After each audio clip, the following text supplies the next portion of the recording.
se Europa e lirë, se agjensitë ligjzbatuese të Shqipërisë nuk e kanë asnjë informacion shqetësues lidhur me këtë hamendësim të ambasadës amerikane. Ajo shtoi se ambasada amerikane i jep rregullisht alarme të tilla, madje edhe kur dalin në protestë grupe opozitare që djegin kazanët e mbeturinave apo gjuhen me molotov për të dalë fotografi me gazetat e huaja. Kështu që, vazhdon qeveria shqiptare, ne i ftojmë qytetarët amerikanë të mos u mbasin asnjë nga mundësitë e mrekullueshme që ofron Shqipëria, me vendet e saj të panumërta turistike. Mikpritjen e saj të pakonkurrueshme dhe ushqimin e saj të paqortueshëm, thuhet në përgjigjen e agjencisë. Agjencia për Media dhe Informim e Qeverisë Shqiptare. Një koment ambasador për këtë lajm të fundit që vjen nga agjencia për...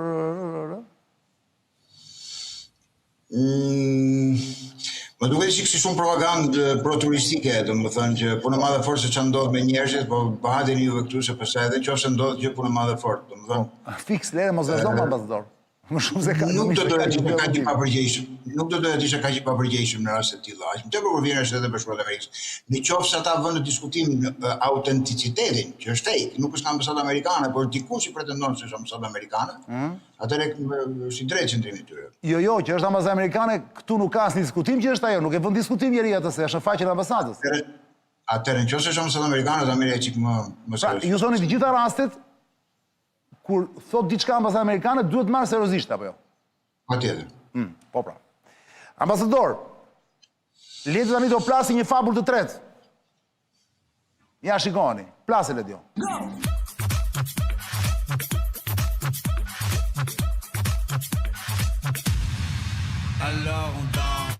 Pra Kina propozon planin e paqes për luftën në Iran. Çfarë po ndodh, ambasador? Anëpushim, pikat janë, anëpushimi me njëhershëm dhe ndim humanitare. Pika 1. Pika 2. Nisje e shpejtë e bisedimeve të paqes. Pika 3. Mbrojtje për civilët dhe infrastrukturën jo ushtarake. Pika 4. Siguri për lundrimin Hormuz. Pika 5. Zgjidhje në OKB-n dhe të drejtën ndërkombëtare. Këtë të fundit Trumpi nuk e merr parasysh. Është fjala OKB, bëj shaka. Ambasador, Kina po kërkon paqe apo po kërkon rol në rajon? Të lutem ambasador, për arsye kohe, se jemi jashtë kohës, të lutem përgjigjet jo më shumë se sa 2 minuta maksimumi. Se kam... atëre... Kam 3 pyetje për këtë çështje. Në planin diplomatik është një lëvizje për të përshëndetur nga Pakistani dhe nga Kina që po interesohen për mbylljen e konfliktit. Kina ka mbajtur një qendrim të themi jo shumë acarues, nuk ka premtuar asnjë ndihmë ushtarake për Iranin, por ka insistuar në sovranitetin dhe tërësinë territoriale dhe çështjet e sigurisë etj. Ajo që të rreq vëmendjen në këtë planin Pakistan-Kinez, ashtu quhetur, është normalizimi, përdoret fjala normalizimi i lundrimit në pushtetin e Hormuzit. Që thotë nuk është një terminologji që vjen në interes të Iranit, pra nuk bën fjalë se kush do ta kontrollojë në të ardhmen ngushticën e Hormuzit. Dhe e gjitha që luhet sot është kush do ta kontrollojë. A do marrë Irani në të ardhmen këtë që ka filluar të aplikojë tash, këtë taksën e kalimit, këtë një lloj tolle, një lloj takse kalimi të anijeve, pra ju merr nga 2 milion, 3 milion dollar për çdo anije që kalon. Dhe e konsideruar si mbështetje vetëm, ndërkohë që në bazë ligjit ndërkombëtar janë ujëra ndërkombëtare të përdoren për lundrim nga të gjithë. Pra si përfundimi i kësaj lufte, Irani mundet që të vërin dorë në ngushticën e Hormuzit duke e konsideruar si shtëpinë vet dhe kushdo që të kalojë ke oborri shtëpisë do duhet paguajë taksa. Duket që kinezët janë goxha në këto ujëra sepse kam përshtypjen që gjiri persik tashmë nuk e di eksakt, më kujtohet është numri i data center që janë në Gji, po mund të jenë diku rreth 200 data center që posedohen, që janë pronë e gjithë tyre big tech që nga Amazoni me radhë. Dhe ato që thua janë paralajmëtarët e krijimit të atyre strukturave të shtetit survejues që mendohet se do të funksionojnë në lindjen e mesme në momentin që do mbarojë lufta. Pra, për gjithë këto hapësira që do të lirohen nga bazat ushtarake amerikane, kam përshtypjen që bëm një bisedë ndoshta jo shumë të kuptueshme 1 apo 2 javë përpara, se si amerikanët po luftojnë për të hequr bazat e tyre. Nuk janë amerikanët ata që po luftojnë për të hequr bazat e tyre, por është kompleksi financiar, industrial që po i largon sepse nuk mund të ketë më luftë në gjirin persik. Nga sot e tutje, edhe po zgjathet lufta edhe 2-3 javë sepse ende nuk kanë mbaruar bisedimet se si do të jetë struktura vendosur e çmimeve të mallrave që do të kalojnë në përmbushtësinë e Hormuzit, janë rreth 50 mallra goxha strategjike, filluar nga nafta e gazit dhe plerat kimike, heliumi e kështu me radhë, të cilat janë ende duke u biseduar me Kinën dhe me kompanitë kryesore amerikane dhe që thua plani kinez është në vazhdën e përpjekjeve për të mbajtur gjallë opinionin publik që shikon se ka njerëz që interesohen për paqen. Paqja nuk vendoset as nga plani kinez, as nga plani 15 pikash amerikan, as nga plani iranian. Paqja do vendoset në momentin kur të jenë arritur objektivat e në mos shkatërimit total të neutralizimit deri në atë masë të kompleksit militar industrial, sa mos përpojmë më problem për luftë në gjirin persik. Dhe ata që duan luftë në gjirin persik janë një pjesë e Gardës Revolucionare Islamike, një pjesë e Izraelit, proksit Hezbollah, Houthi, Hamasi, ISIS, Al-Qaeda, një pjesë me Iran, një pjesë me Izraelin, një pjesë me Shtetet e Bashkuara të Amerikës. Dhe ajo që do ndodhi në gjithë përfundimin e kësaj lufte, mendohet, shpresohet, që gjithë këto element që ushqejnë atë që quhet tension strategjik, pra që mbajnë gjallë luftën dhe harxojnë para, fitojnë para kompleksi militar industrial, këto element të zvoglohen ose të neutralizohen, të reduktohen në maksimum. Dhe ka një ide shumë të thjeshtë, nëse në Iran, mjes drektar thonë death to America, death to Israel, pra vdekja Amerikës vdekja Izraelit, po? Ata që përtasin nga këto lloj parrullash, ose do vriten, dekapitohen, ose do largohen nga skena një tjetër, pra duke hequr këtë lloj qëndrimi të Iranit ndaj Amerikës dhe Izraelit, i heq se Izraelit drejtën që të pretendojë se do të bëjë luftë me Iranin që sepse Irani po mundohet që të shtukë Izraelin. Kam përshtypjen që po është e kuptueshme se çfarë po mundohen të them. Të eliminohen të gjitha burimet e luftës në atë pjesë të botës, sepse ajo pjesë do duhet që të jetë e spastruar për interesat të kompleksit në këtë rast edhe tekno-industrial, sepse teknologjia Big Tech, që është Elon Musku, Peter Thiel, David Sacks, me radhë gjithë ato që quhen mafia e PayPalit, ata duan që të jetë fusha e lojës e pastër. Sa bukur mafia e PayPal, perle. Mafia e PayPal. Në mënyrë që të investojnë parat dhe të ai vend të zhvillohet, sepse është burim i rëndësishëm jo vetëm i energjetikës, naftës dhe gazit, por edhe i shumë lëndëve të tjera të para strategjike. Para ambasador. Ambasador, a është kjo diplomacia klasike kineze? Qetësi, durim dhe pritje momentit të duhur, a e kujtojnë ata shekullin e poshtërimit para çdo vendimi që marrin? Besoj se po, në të dyja këto pohime janë shumë të sakta, sipas meje. Ata janë jashtëzakonisht kujdesshëm që të... Bile ka një gjë shumë interesante që nuk vërtetohet, po më qarkullon si thashë them, ndoshta do duhet promulluar shumë material për t'i dhënë një të drejtë qytetari e kësaj teze. Një kontradikt e madhe shfaqur me kinezët, që nga momenti kur janë bërë pjesë e OBT, Organizatës Botërore të Tregtisë në vitin 2010, sepse qysh atëherë kapitalet financiare ndërkombëtare, duke parë drejtimin që po shkon në Shtetet e Bashkuara të Amerikës si një shoqëri në rënje dhe me borxhe të mëdha, donin që siç ka ndryshuar kapitali nga Hollanda në Angli, nga Anglia nga Britania në Amerikë, të ishte Kina qendra botërore e kapitalit financiar botëror. Dhe kinezët thanë, faleminderit shumë, ne nuk jemi për këtë punë.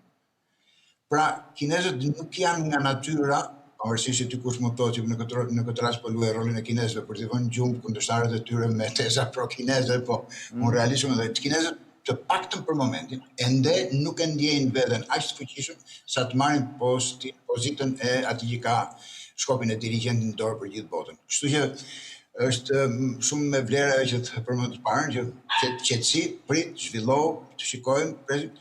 Nga ana tjetër, shekulli i turpërimit, humiliation, është një psiqik jashtëzakonisht e madhe që i shtyn kinezët në gjithë që po bëjnë. Dhe në procesin e tyre të edukimit, duke mos patur edhe shkëputje nga periudha komuniste, se nuk u bën njëherë komunist, njëherë demokrat edhe prapë komunist edhe prapë demokrat, kanë vazhduar me shumë konsistencë edukimin e tyre, të themi me ndjenja patriotike apo dashuri pra dhe unë e kështu me radhë, dhe në mos urrëtitjen një lloj vëth në vesh për ato që fuqitë e mëdha kanë për popullit kinez për një shekull, nga 1842 deri 1949. Kujtojmë që ambasador Roland Dimër ka qenë për shumë kohë në Kinë, ka mbaruar shkollën dhe ka punuar në ambasadën tonë në Kinë me vite të tëra. Ambasador, dhe pyetja e fundit për sonte, cilën doktrinë, duke qenë se ju e njihni mirë Kinën, edhe Kinën, cilën doktrinë, ambasador, apo teori, vë në punë elita e politikës së jashtme kineze sot? Neorealizmin apo liberalizmin? Kinezët jo vetëm për faktin e të qenit perandori, po edhe janë apo janë komunistë, është një temë shumë e diskutueshme. Vetë kinezët për një farë periudhë janë përpjekur që ka pasur teza për të ndryshuar emrin e partisë tyre, se për sa kohë nuk ka ajo që bëjnë nuk ka asnjë me komunizmin, pse ta quajnë Partia Komuniste, pastaj kanë rënë dakord që për shkak të inercisë edhe të peshës politike dhe të narrativit që përmban emërtimi Parti Komuniste. Kështu që duke qenë edhe komunist, edhe pjesë perandori, trashëgimia e tyre perandorake, janë jashtëzakonisht nacionalist. Dhe nacionalizmi nuk ka asnjë lloj doktrine tjetër në politikën e jashtme përveç se realizmit apo neorealizmit. Realizmi thoni ju. Po, absolutisht. Dhe sepse ajo që i bën kinezët dhe shumë real të ndjekin teorinë realiste, kinezët janë tmerrsisht materialistë. Domethënë nuk e di kush ka pasur të bëjë me ta, mendon që kinezët mund të jenë të ideologjizuar, komunista, konfucionista, idealista, kinezët janë tmerrsisht materialistë. Domethënë duke qenë materialist, janë shumë pak religios, domethënë nuk më kanë rasti aq sa kam jetuar unë Kinë, të shikojnë një komponente religioze të kinezët. Dikush i mban për budista, dikush për taoista, dikush për pjesë të caktuara si musliman. Është tjetër gjë Ujgurët apo Tibetët apo që janë etni të tjera, apo hanët, kinezët le themi, kanë një lidhje jashtëzakonisht dobët me religionin, sepse janë jashtëzakonisht materialist. Kur janë materialist, si kur i humbet ato lidhet që duhen shpirtërore me Zotin. Në këtë këndvështrim, duke qenë materialist 1, perandori 2, paksa komunist dhe marksist 3, patjetër që ndjekin teorinë e realizmit në marrëdhënie ndërkombëtare. Dhe po ta shikosh komponentja kryesore e tyre, ata thonë që harxojnë rreth 6-7% të prodhimit tyre përgjithshëm bruto për armët, por në fakt për shkak edhe të organizimit të vetë shtetit komunist, ti nuk e di asnjëherë se cilat kompani realisht punojnë për mbrojtje. Qartë. Kështu që nuk është si në perëndim që është prerë që me thikë që kupton fare mirë. Në këto shtete si Kina është shumë e vështirë të kuptosh sa harxojnë ata realisht për mbrojtje. Po harxojnë realisht shumë, jashtëzakonisht. Ambasador, para se të ndahemi për sonte, të falenderoj jashtëmasi që ju kisha sërish në emision dhe që të duruat dhe atë shkëputje në disa minutë, nuk disa minute ishte tamam, nuk ishte e shkurtër në fakt, po jo dhe aq e gjatë. Dhe 2 detajet të fundit do doja që të më shuanit kuriozitetin. Një e para, ambasador, që mos i harroj, se unë harroj shpesh. E para njerë, po do ma vërgjini se thua është më vonë për këtë. Në fillim, kur u takuam bashkë para 3 javësh, mos gaboj, kemi qenë bashkë para 3 javësh, ju kishit idenë që lufta do mbaronte shpejt dhe Amerikanët të riqeshin. Në fakt, sinjalizime që ata po të riqen nga lindja e mesme, nga Arabia Saudite, nga Kuwaiti, nga këto bazat, po i heqin, po e çon Izrael, një lajm që ky mbështetur nuk është fake news, ishte lajm tamam sepse e kanë dhënë gjithë agjenci serioze. Kjo një, a vërteton tezën tuaj apo jo? Pra, fillimi i tërheqjes që po krijon, po provokon shumë mister, si mund të ikin Amerikanë nga Arabia Saudite, për shembull, që e kanë aleat, dakord, ose nga vende tjera të rajonit atje. Pse po i heqin? Po i heqin vërtet se nuk arrin do t'i mbrojnë dhe po e çon në Izrael, çfarë po ndodh? Kjo është një temë vete që sot nuk kemi kohë të diskutojmë, po thjesht do të kuptoj, apo ju del, në kuptime po ju del, a bashkohet kjo gjë me tezën tuaj, një dhe e dyta, a është 6 prilli, që është pas pak ditësh, pas 5 ditësh, a është një stacion i rëndësishëm për të kuptuar fundin e luftës apo vazhdimin e saj, me që 6 prilli është lënë si afat nga Trumpi që për një të ashtu quajtur marrëveshje me iranianët. Ndyshe do bëjnë namin, tha, do e kthej në kohën e gurit, tha. Do me thënë, sot deklaronte që unë tha në qësë ata s'pranojnë, tha, Irani do kthehet në kohën e gurit. Në kohën e gurit, thuhet në Shqip? Në epokën e gurit, në epokën e gurit. Problemi është që në rastin e Donald Trump edhe të shumë figura të tjera kryesore se të Bashkuar Amerikës nuk duhet parë çfarë thonë, sepse thonë një gjë sot edhe një tjetër nesër dhe dy gjëra ndryshme edhe brenda një deklarate. Duhet parë çfarë bëjnë. Dhe shpesh të gjithë edhe unë bjem viktima të besuarit të deklaratave publike. Për shembull, të mërkurën e kaluar në pristim me goxha ankth çfarë do të premten, kur presidenti kishte premtuar që do ta shkatronte të gjithë sistemin energjetik dhe të furnizimit me ujë të Iranit. E shtyr për datën 6. Edhe shtyr për më që mund ta shtyr për datën 16, për datën 36. Domethënë në të tilla gjatë këtyre një viti e gjysmë kemi dëgjuar shumë ultimatume që nuk janë mbajtur edhe në rastin e Ukrainës me apo të Rusisë. Kjo nuk besoj se ka. E rëndësishme është të dëgjojmë çfarë do thuhet sot në darkë. Po pse jepni rëndësi kësaj të sotmes? Sepse nga mënyra si do të shifrohet fjalimi i sotëm i presidentit, jepet kuptohet se ku do jetë Amerika. Domethënë, zoti Trump ka thënë 2-3 gjëra. Ajo që është shumë për të shpresuar dhe të shëruar është që ne mbaruam punën tonë, regjimin e ndryshuam, bombat atë facilitetet nukleare të Iranit i kemi shkatruar, arsenalin raketor të tyre kemi reduktuar. Arsenalin detar po ashtu? Ne kryem punën tonë. Ne si fuqi e madhe e mbaruam, tash le të vinë tjerët. Kush ka interes për ngushticën, le të vinë të merren me ngushticën. Kush ka interes për gjëra tjera. Të vinë Franca i ta të marrin naftën. Marrin naftën që i takon. E ka zënë keqe Macroni, po. Tallet Macroni gjithmonë. Në qoftë se fjalimi do jetë në këto linja, do të thotë që bisedimet për ndarjen e mëtejshme për global reset të botës kanë ecur mirë dhe do të thotë që lufta është duke mbaruar së shpejti dhe do të thotë që në 14 maj më duket kur të jetë zoti president i Amerikës në Pekin, do të shikojmë me shumë bujë rënien dakord të fuqive të mëdha për ndarjen e botës së ardhmen. Në qoftë se thotë këto gjëra, ambasador ju thoni që situata është okay, nuk duhet kemi asnjë lloj shqetësimi, gjithçka po rregullohet. Por çfarë duhet të thoshte, cili do ishte opsioni tjetër që ne të shqetësoheshim vërtet?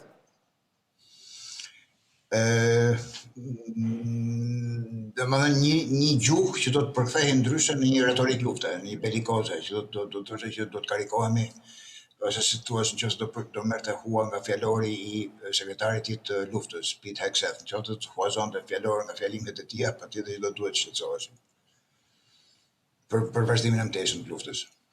Por nuk e di, është një gjë shumë interesante me shtypin, kam përshtypjen edhe neve në Shqipëri, po me shtypin evropian edhe botëror. Sot në mëngjes lexova një deklaratë jashtëzakonisht të rëndësishme nga Papa Leoni, që thotë Zoti nuk dëgjon thirrjet e atyre që bëjnë luftë, sepse Pete Hegseth po mundohet t'i japi një karakter eskatologjik luftës, pra një karakter divin luftës që po bëjnë amerikanë dhe thotë që ne kemi Zotin në anën tonë. Pra, nëse keni parasysh sekretari i mbrojtjes së Bashkuar të Amerikës apo i luftës, është një person me një arsenal tatuazhesh të jashtëzakonshëm në trupin e vet, me kryqe, me thethash, domethënë, që nga kryqi i Jeruzalemit i atyre të kryqëzatave, dhe ka futur në ushtrinë amerikane të faljet mujore, javore, ditore, këtu. Dhe thotë që ne kemi Zotin me vete, prandaj ishte jashtëzakonisht e rëndësishme kjo që ka thënë Papa Leoni, që Zoti nuk dëgjon thirrjet lutjet e atyre që bëjnë luftë. Dhe kjo i heq të gjithë atyre evangelo-sionistëve në Shtetet Bashkuara të Amerikës, e me radhë një bazë të mirë të karikimit të tyre që kanë për këtë përkrahje të luftës që po ndodh në Iran. Dhe më bën çudi se si pothuajse asnjë gazetë kryesore nuk e ka njoftuar. Kam përshtypjen edhe në Shqipëri nuk është përmer atë njeri që t'i japi zërin çik kësaj deklarate të Papa Leoni. Ambasador, për ta mbyllur vërtet kësaj radhe. Sa risk ose shans, varet se nga e shef, po e shef nga Europa është risk, po e shef nga Irani është shans. Secili është i lirë të zgjedhjes nga të shofi. Sa risk apo shans është që Amerika të dalë në një mënyrë me brek për këmbë nga Irani. Pra që një moment saktuar, njërë sa kuptojnë, pavarësisht dekretave do bëj Trumpi, që ne mbaruam luftën, i ka bërë tashmë ai. Por që, se thuash, të dali e zbythur, sa risk ose shans është? Sipas mendimit tuaj. Nuk besoj se më keq kupton të mbi kjo mënyrë të shprehur që sapo thatë juve i takon një modeli klasik të analizës së situatës gjeopolitike. Që do të thotë një fuqi e madhe, vajti u tërhoq, nuk arriti objektivat e veta, u tërhoq me bish në shal, dhe tash se si u ta Bile, më fal avokat, më fal ambasador që ju ndërpres. Tamam për ta bërë pyetjen time më të saktë dhe më konkrete, është jo thjesht tërheqja nga Irani nga bombardimet, por lënia në dispozicion në duart e regjimit, pavarësisht se ai thotë dëshoj regjimit, po njëjti regjim është, dyshuan kokat. Nga babait e biri, nga birit e nipi nuk ka asnjë rëndësi. Por a do jetë turp për amerikanët, në qoftë se Hormuzi do të mbetet në dorë të iranianëve, sepse në fund fundi ky është basti apo jo. Nuk po pyet njëri për malet e Iranit. E para, regjimin në Iran ka pushuar, sepse një pjesë e mirë e atyre që ishin garda islamike revolucionare e Iranit, ato kokat radikale që ka ishin për luftë me satanin amerikan, janë dekapituar, janë vrarë, janë eliminuar. Kështu që në shtresën e lartë të udhëheqjes së Iranit kanë mbetur pothuajse ata që janë goxha të prirur për të biseduar me Shtetet Bashkuara të Amerikës edhe me të tjerët për problemet që ka Hormuzi apo të tjera me radhë. Ata e mohojnë pra, ambasador, ata e mohojnë. Ata thonë ne nuk kemi negociata, Trumpi po gënjen. Janë lajme që vinë nga Irani. Nuk janë negociata. Atëre? Por Garda, në qoftë se ka pasur dy shtylla kryesore, njëra e moderuar dhe njëra radikale, radikalet kanë marrë një goditje të pariparueshme dhe është patjetër që Irani nuk ndryshon. Është naiviteti më të mendoj që iranianët në atë mënyrë se si kanë ndërtuar sistemin e tyre mund të zhdukte njëri, sepse është sistem jashtëzakonisht kapilar. Për shembull, ajo që po lexoja sot është si masë ndëshkuese apo hakmarrëse, Irani ka krijuar edhe të ashtu quajtur dorë e zezë që përdorin amerikanët edhe rusët për sulmin hakmarrës, nëse çdo gjë zhduket, është diku një ndece bërthamore që mund të çojë një 10-15 rakete. Dhe iranianët kanë krijuar këtë të ashtu quajtur dorë e zezë, nëse rrafsohet i gjithë Irani, është aftësia për të goditur disa objektiva që ata i konsiderojnë strategjike të rëndësishme që do duhet t'i marrin me vete. Pra nuk është një regjim i kollajshëm, por e gjithë kjo luftë po bën dhe do bëj që të kthehen në një gjë më normale, si thash pak më përpara, mos bërtasim në për sheshe dhe rrugë vdekja e Amerikës dhe vdekja e Izraelit. Pra të kenë një sjellje tjetër me fqinjtë e tyre dhe me fuqitë e mëdha. Ndërkohë të heqin dorë dhe nga proxyt, Hezbollah me radhë, po kjo nuk mund vi vetëm e njanshme nga ana e Iranit. Dhe të tjerë do duhet të bëjnë detyrat e tyre shtëpisë, rasin konkret Izraeli. Do duhet të jetë një fuqi më e kontrolluar dhe jo që të bëjë çfarë të dojë dhe kur të dojë dhe si të dojë, që i teket bombardon gjysmën e Libanit dhe megjithatë, ambasador, për ta mbyllur vërtet së radhës, kemi vërtet në limit. Hormuzin e marrin amerikanët në kontroll apo jo? Jo. Atëherë kush e fiton luftën pas kësaj? Kapitali kompleksi financiar industrial. Po që i korrellohet nga Irani.